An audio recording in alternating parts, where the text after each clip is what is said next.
particularly in a case that is ongoing in a news cycle that is chaotic, to say the least, 39 narratives in a few hours, that's hard to respond to. One of the questions mentioned the importance of the open source community within that very specific case. And it just so happens that we have the open source community here to talk about that. So I'd like to welcome to the stage one of the open source investigators from one of the best investigative journalism outlets out there, The Insider, who teamed up with our partners at Bellingcat in order to identify the GRU agents. So please help me welcome to the stage Roma Dobrokhotov.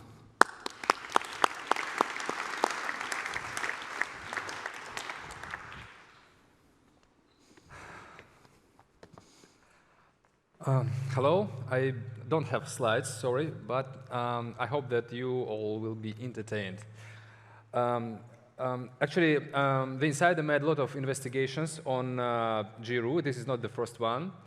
We made an investigation when we first found that GRU, which is Russian military intelligence, stands behind Russian hackers who hacked Hillary Clinton, Emmanuel Macron, and many other targets in Europe.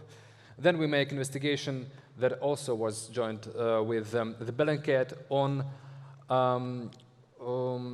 downing of MH17 Boeing in Ukraine. Again, we found high-ranking GRU officers who were involved. So it seems like if you take any interesting topic about Russia, if you scratch it a bit, you will find some GRU agents inside. So this is also was the case.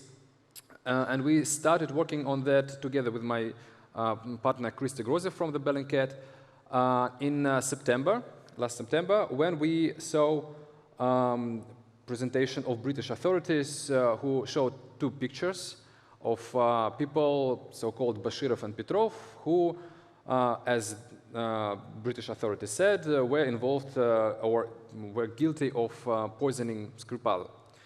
So what we had only their pictures, we had only their fake names, because British authorities said that there are some real names of these agents that possibly they know, but they won't tell. And this was the only one information that we have in the very beginning. So in 2 weeks, we already published the first part of our investigation, proving that these people really are secret agents. And in a month, we published all of that, showing that yes, we know their real names, and actually that there is a third guy, also a GRU agent who was involved in another poisoning in another country. So it was a very, very big story already. And interesting part of this, that while investigating this, we found one more time that Russian security agents are not the people like you would see on HBO series, not these super brave agents who work conspiratively and who are super efficient and so on. It's more like somebody from Johnny English or something like this, or Mr. Bean, because it was actually super funny, everything that we found about these people. But first, I would just shortly explain how we found these people. So, first of all, we asked all experts that we know where usually GRU agents get prepared, get their education. So we had some narrow circle of military schools where they usually go. So we thought that if these people have these fake names with or some fake biography, it must be a little bit look like their real biography. At least their age must be the same. So we've looked for the people with the same age who graduated from these military schools, looked for all the open sources data. So we spent like dozens of hours looking into all the social networks, into photos and videos, etc. We found only one person that looked a little bit like Bashirov. At that one time, his fake name is Bashirov. So we didn't know his real name. So we found one person on some photo from Chechnya who looked like this guy, who graduated from Dvaku, which is Siberian military school. And we even now we don't know if it is him on this picture or not, but it attracted our attention to this military school. And on the first page of this military school, there is a monument. I mean, on their website, the monument with some names written in golden letters. These are heroes of Russia, so-called, so people who get the most important medal for some brave things they did, who graduated from this military school. For some reason, most of these people had biography on the website, and two of the people didn't. One of them was a little bit too old for our object, and one was the same age. So what we did, we just looked into passport database, which is already not that really open source, because it's, of course, it's actually illegal to get access to this open source, but it is sold everywhere in internet. So I don't know whether we can call this open source if it is open only for $100. Well, actually, soon you will see that actually Russian government is the most transparent government in the world if you have $100. So corruption is the best partner of investigative journalism in Russia. So we found this information in database, and there we found the picture of this person from whose name was written with golden letters, Anatoly Chipiga. Anatoly? I don't remember. Chipiga.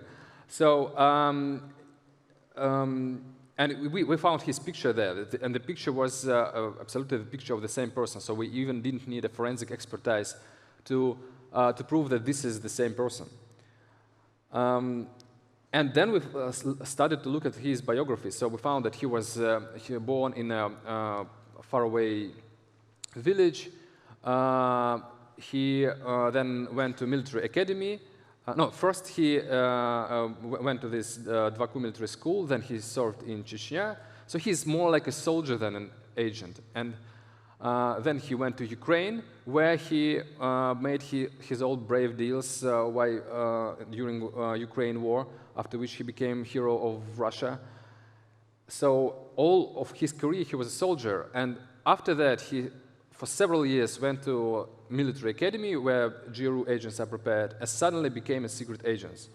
How effective these secret agents were, you see, because we can, together with Christy Groza, find them after like several days Googling something with our notebooks. Also, how effective they are, you can see by the fact that Skripal is alive.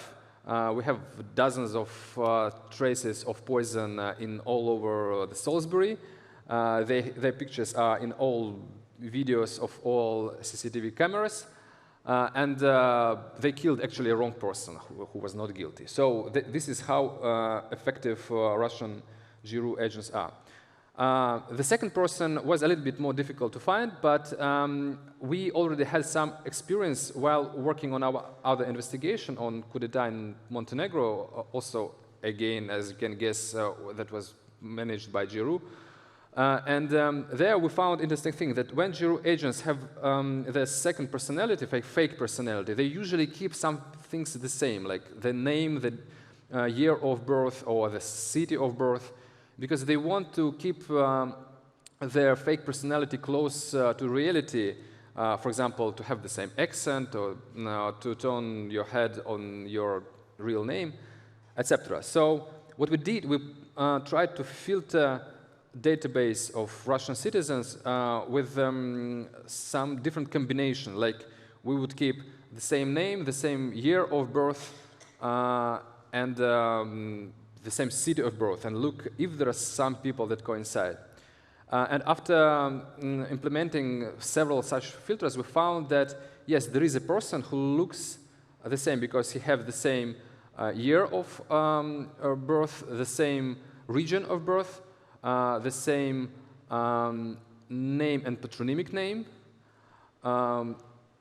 So yeah, a lot of things coincided. And we found a person, Alexander Evgenievich Mishkin, and started to look into his biography. We found that he was he started as military doctor in St. Petersburg. Then we found that there was a car registered on his name, and then we looked into a database of car registration and saw that he sold this car to a person who was registered on address Khrashovskaya Chaussee 76, which is headquarters of GRU.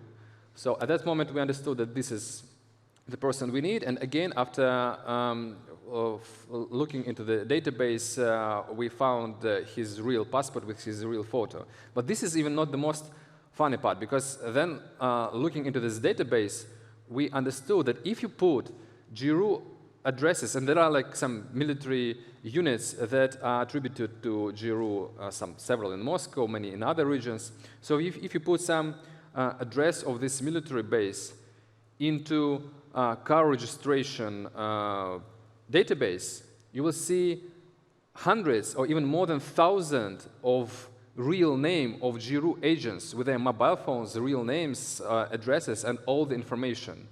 So if you had around, even it is less than $100, I think it's like around 10, and if you have access to this car registration database, that means that you know almost all the names of all the GRU agents. Is it an open source? I don't know, but this is one of the most open databases in the world because it's like traffic police, like the most corrupted institution in the world. So then, interesting enough that we found that in their foreign passports, which is also super fun actually, they're issued one by series. So if you change the last number of passport, for foreign passport number of a GRU agent, you will find another GRU agent. So that's how we found many other GRU agents, and several series that are attributed to GRU. So we also looked into the place where they traveled and with whom they traveled, because you can also look at you can also see it in the database of border crossing. And what we found that both of them at some point traveled with a third guy, whose fake name was Sergei Fedotov. And we, or Sergei, possibly his real name, and Fedotov is fake, or vice versa, it doesn't matter. But there was a third guy, and we found that he was in Britain also in the same day when Skripal was poisoned. But he was in London. So we think that he was kind of organizer of this stuff. So we found where this Sergei Fedotov moved inside Europe. And we found that he also was with some other GRU agents in Bulgaria in a very interesting day. At the same day, one of Bulgarian businessmen whose business was weapon trading was also poisoned by neuroparalytic poison. So, you know, it would be very difficult for Russian foreign minister or Putin's spokesperson to explain how does it happen that Russian tourists always appear in some countries directly at the day when someone is poisoned with neuroparalytic poison. That is very, very interesting coincidence. Actually, we understood that if you look into this database of how GRU agents are travel in Europe, you can find more and more other interesting stories. Some of them we're continuing to working on. So stay tuned and read the Insider. Actually, to give some more wider perspective, because I know that there are a lot of conspiracy theories about Russian agents that possibly they behave like this to show that how they are brave and that they don't hide their traces and that it was all intentional. So just some other examples of how Russian secret services work. For example, coup in Montenegro also failed, also unsuccessful, GRU agents arrested, nothing happened. Why it was so unsuccessful? One of the reasons, you can see these documents all in court, this is all official and you can find it in open sources. One of the documents is a document of transferring money from one of the main GRU agents to some Serbian combatants. So how did he transfer this money? He did it through American company, Western Union. He put his real name into check, and he put address, because you transfer money through Western Union, you put address. The address was Khrashovskaya Chaussee 76, headquarters of GRU. So there is his signature there, his passport data, all the name. Now it is a part of this criminal investigation in Montenegro.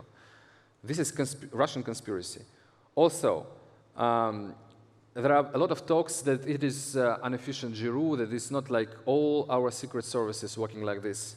Another example that we posted like a week ago, there is another secret service, so-called SVR, which is more like from, Americans series.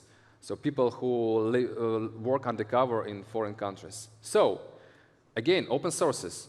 You look into open database of the buildings that were given to different organizations. So you look into organizations SVR, and you see the buildings that were given by Moscow mayor to SVR. Then you go to Russian so-called Rosregister, so database of like housing, and you absolutely officially, without any bribing anyone, you can see all the names of the people who got apartments in these buildings. So you got names more than of 1,000 Russian spies. And we checked they are really spies. We didn't publish their names and where they work in what countries and under what cover, but we even don't really need to publish it because anyone can do it with 2 clicks. So Russia is the most transparent government in the world. You all are welcome. Actually, I have tons of information to tell you, but I think that we have only several minutes on questions left, right? So maybe I better answer your questions than to talk myself. I'll take moderator's privilege, which is to say, all of these sources are extremely open, right? So do we run a risk of standing on a stage that is shaped like a hashtag and telling the Russian government specifically, exactly where we find all of this information? So you think that after telling this, they can close the access? Well, if they do, actually, that will be a very good thing if they do. But for some reason, they don't. There are, many people ask, so would Russian authorities change something in their operations after we publish all this information? Will they more effective? It's like asking, would Russian car producers do better cars when everybody understands how shitty they are? Maybe they would try, but they can't do this. There were funny stories when even Vladimir Putin went to some presentation of a new Russian car, and it just didn't turn on while he was sitting there. Even in this important moment, they can't make it working. So possibly they won't, but and I hope they will try and they will close all this secret information, because of course possibly some of this Russian spies do a good job fighting against terrorists. So maybe they should be protected. I hope they will, but. After making 5 years of investigation, I don't believe this. Interesting. Questions from the audience? Roman, great presentation. It's Luke Harding here from the Guardian. Yeah. Can you just give us a kind of big explanation? Because Soviet spies were quite effective. I've talked to KGB, GRU defectors who say we were very professional back then in the 1980s. We killed people more efficiently. What has gone wrong? How do you explain this Johnny Englishness aspect of modern Russian spying? What happened? There can be 2 explanations. One of them is that actually it is possible that they always were like this, but we didn't know about that because the world was not that transparent that it is now. So investigators and all the people around, they didn't have all these instruments to look at what they are doing. Now, really, 2 guys with notebooks can disclose thousands of spies.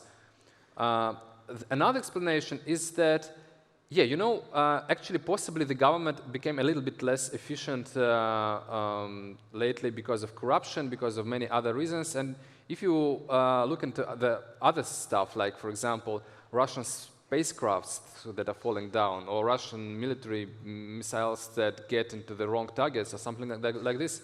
This is all the symptoms of the same problem, that the government is not efficient, officials are not motivated enough.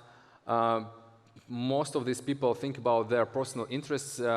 Most of FSB generals earn millions of dollars making business from their position. And we learned it recently, when maybe you've heard about Russian important investigative journalist Golunov, who was arrested, and we found out that actually he was writing about funeral business, and very high-ranking FSB generals and Ministry of MVD, they were controlling this business and profiting from this business. That's why they opened this criminal investigation. So that is maybe a possible explanation why they're so inefficient. Next question. Is your job getting harder? What? Is your job getting harder, would you say? As tactics are adjusted to, as open source develops? Well, it's a little bit getting harder in the sense that, yes, they try to close the sources that we use, and sometimes we need to find some new ways of looking information. For example, when we started the investigation, we found that actually all the GRU agents with their fake passports, this information is in passport database, but it is like, it's written that don't give this information. So if you find someone's passport files with letters don't give this information, that means that it is proven that he's a spy, right? So that was super easy at the beginning, but now they deleted all this information. Right. Which I think will be a big problem for these guys, because if they use these passports and they're stopped by anyone, like traffic police, they can't explain why the passport is not in database, so, and how can they exist at least. So yeah, but I wouldn't say that the main problem why it is more difficult for investigative journalism in Russia is not because of this, but because of censorship, because government is suppressing big media outlets. There used to be very big corporations like Forbes, Kommersant, RBK, some others. All of them now changed their owners, and they are censored now. So only our project like ours, like small internet projects registered abroad, etc., we can survive because it is very difficult to suppress us. There's a question over here. Thank you, and thank you for that really interesting information about your forensics. I have a question about Golunov and this journalist who was arrested, and then there was this huge outcry and cooperation amongst the Russian media, those who are not as controlled by the Kremlin. Do you think America is missing the fact that there are journalists working very hard, and there are people working toward freedom of speech? Do you think we just tend to see the Kremlin and not understand there's this rising generation of journalism and fact-checking in Russia? I don't know, because I don't know what American authorities think about this, but I've heard from people who communicate with them that really they, both authorities and like community, like journalist community and others, they really underestimate the existence and the scale of this journalistic job that made from inside the country.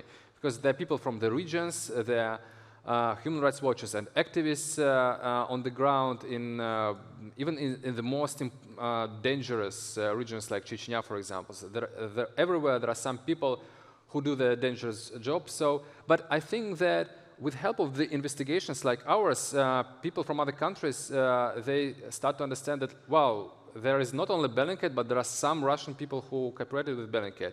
And I think it's a good sign, because actually all these people inside Russia, they need this kind of cooperation with the BBC, CNN, big organizations, big corporations, because first of all, it makes their work more secure.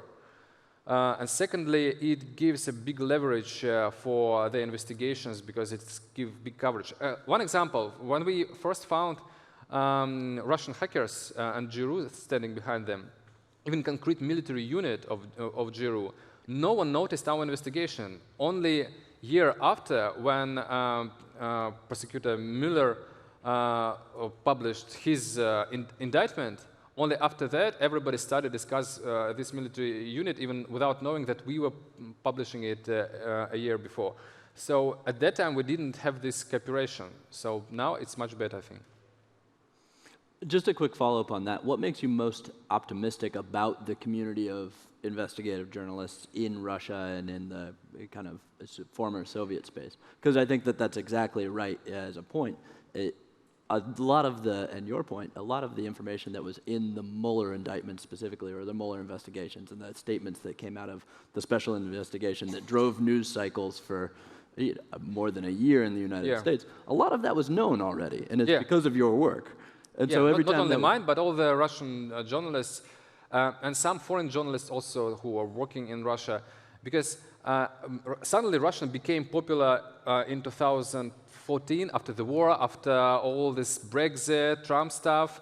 So Putin had to do a lot of bad stuff to make Western community notice Russia and also Russian journalists. So the good side of this is that possibly they will also notice our investigations and work of human rights watchers and activists and so on. Jessica asks a great question on the board. How much risk are you putting yourself in by doing these investigations? Well, it's very difficult to evaluate the risk because, you know, there is a famous saying that if you hear a bullet, it's already not dangerous, right? So now we don't hear a flying bullet. Possibly it's because they are still charging their gun. Possibly because we are in the middle of tension, so they don't want to do it, at least right now, while we are quoted by big media outlets. That's why this cooperation with big international media is so important, because like a good investigative journalist is one that if he is killed, everybody understands why, because his investigation was important. In my case, maybe it will be a little bit more difficult because there are many investigations, so like you will have to choose. But still, I think that it a little bit makes us more secure. Also, another thing that makes us a little bit more secure is that Vladimir Putin, he shares some conspiracy theories that we are only arm of MI6 or CIA or Mossad, I don't know. So we are just leaking information that are given by secret services. So he underestimates himself our job. So if we are that unimportant, why would he like bother to close our website or to put us in prison or to kill us? So I'm absolutely comfortable with his conspiracy theories because it makes me more safe. So yeah. We heard from Iyad al-Baghdadi this morning, who's currently basically in protection in Norway.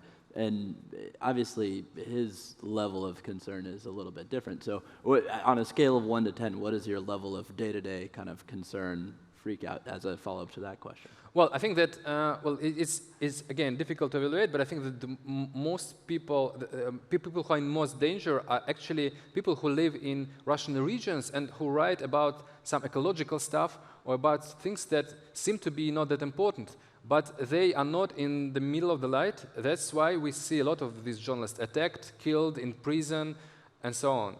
But when you live in Moscow, when you report about things that attract international attention, I think that you are a little bit more safe because it will need some Kremlin's decision to kill you or imprison you. So and they, at least for now, they do this kind of decision very seldom. Audience questions? I haven't looked over here in a while, I'm sorry. How is the disinformation around the Skripal case different or the same from other Russian operations of the same vein? Are they getting more sophisticated? As you said, are they getting dumber? Are they getting less sophisticated? Is there a certain Johnny English stance that goes around it? How do you kind of... Well, I think they are in line with all the other kind of operation. So let's look at what GRU did and how successful they did. They brought the Buk missile system into Ukraine, but they shot the wrong airplane. They tried to kill Skripal, they didn't kill, they killed the wrong person. They tried to make coup in Montenegro, they failed and were arrested. They created a big hacker group. Yes, they hacked Hillary Clinton emails, but still they became very visible and everybody knows who is responsible. And for example, they then hacked Emmanuel Macron's emails, but Macron still is elected president, and now they have very bad relations with France because of this. So they're super active, but they are not very effective. And I think that actually what the results of their work is that Russia is now under sanctions, and that everybody understands that Russia is responsible for many things. Though there was some doubts. Do you remember that Donald Trump said about hacking that, well, possibly it is some fat guy in Brooklyn and like sitting on his sofa with his computer. At that time, many people, even in Russia, shared the same opinion. But now we have like 100% proof that this is Giroux because we have like millions of facts that are proven. So yeah, unfortunately today, the only one result of their job is that yeah, Russia is under deep sanctions, and that no one for many years it will be very difficult to rebuild trust with Western community.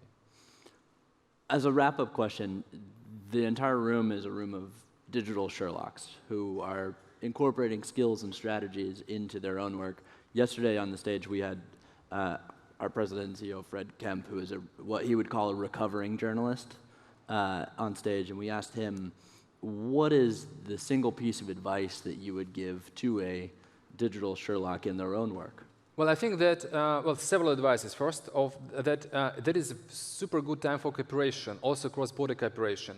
For example, also, together with Krista, we are now going to make a foundation that will support this kind of cross-border cooperation and give some grants for journalist investigation, and will give our instruments to the journalists who will participate.